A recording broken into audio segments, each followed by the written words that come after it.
अस्सलाम वालेकुम दोस्तों, इसराइली हमले के बाद ईरान ने भी अपना रद्द-ए-अमल दे दिया है। ईरान ने इसराइल पर हमला कर दिया है और ईरानी सुप्रीम लीडर अयतुल्लाह ख़ामेनी ने भी अपना बयान जारी किया है। कुछ तफसीलात आपके साथ शेयर करेंगे, कुछ ब्रेकिंग न्यूज़ भी आपके साथ शेयर करेंगे कि कौन सा मुल्क किसके साथ खड़ा हुआ है, आखिर इसराइल ने इतनी बड़ी कार्रवाई की है तो इसके पीछे कौन है और किस किस मुल्क ने इसराइली इस हमले की मज़म्मत की है जो इसराइल ने ईरान पर किया है।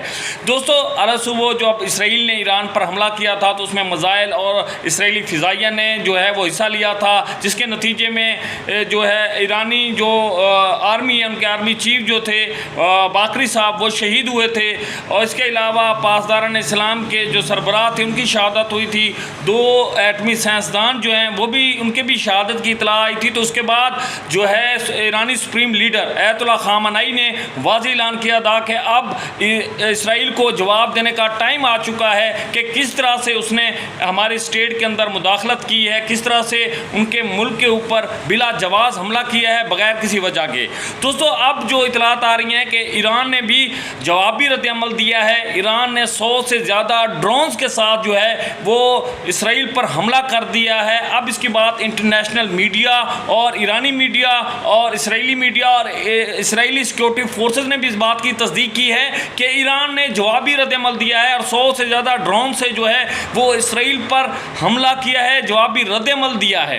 दोस्तों, यहाँ पर कुछ चीज़ें बहुत ज़्यादा अहम हैं जो आपको बताना ज़रूरी है। इसराइल ने एक तरफ से तो खुली जारहियत की है, उसने किसी एक मुल्क के ऊपर उसके दिफा के ऊपर हमला किया है, उसके आर्मी चीफ के ऊपर हमला किया है, उसके सिविलियन लोगों पर हमला किया है, जो कि इंतहाई अफसोसनाक है। वहीं पर बहुत सारी ऐसी चीज़ें हैं जो कि शर्मनाक भी हैं जो आपसे शेयर करेंगे। इसराइल का हमला जो ईरान पर हुआ है वो बिला जवाब है। सबसे बड़ी बात यह है कि इसराइल के इस हमले के बाद किसी भी मुल्क ने इसराइल के इस हमले की मज़म्मत नहीं की।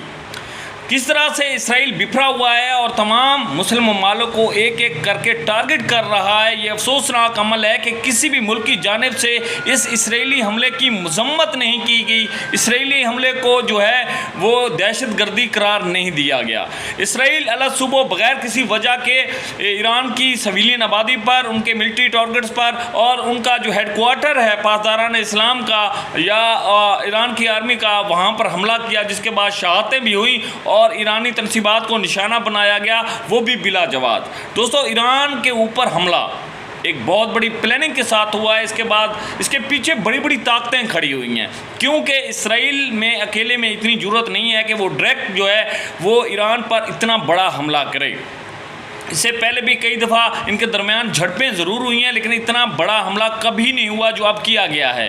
इसराइली फ़िज़ाइया की जानिब से जो है वो मिलिट्री जो हेडक्वार्टर है ईरान का, उसको टारगेट किया गया है। इसके अलावा मिलिट्री तनसीबात को निशाना बनाया गया है। एक तरफ से देखा जाए तो इसराइल ने डायरेक्ट जो है वो ईरान की आर्मी को निशाना बनाया है, उनकी सिक्योरिटी फोर्सेस को निशाना बनाया है।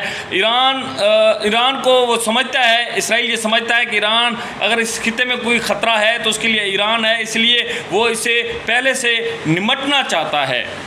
इसराइल और अमेरिका ये चाहते हैं कि उनके सामने कोई कुछ ना हो, उनके लिए कोई ख़तरा बाकी ना हो, ये जो कुछ करते रहें। लेकिन अफसोसनाक अमल ये है कि ईरान पर हमला होने के बाद अभी तक किसी की तरफ से इसकी मज़म्मत नहीं की गई। 57 से ज़्यादा इस्लामी ममालिक हैं, लेकिन किसी का कोई रद्द-ए-अमल नहीं आया, जो इंतहाई अफसोसनाक है। आप इसके बारे में क्या कहेंगे कमेंट सेक्शन में ज़रूर बताइएगा और हमारे चैनल को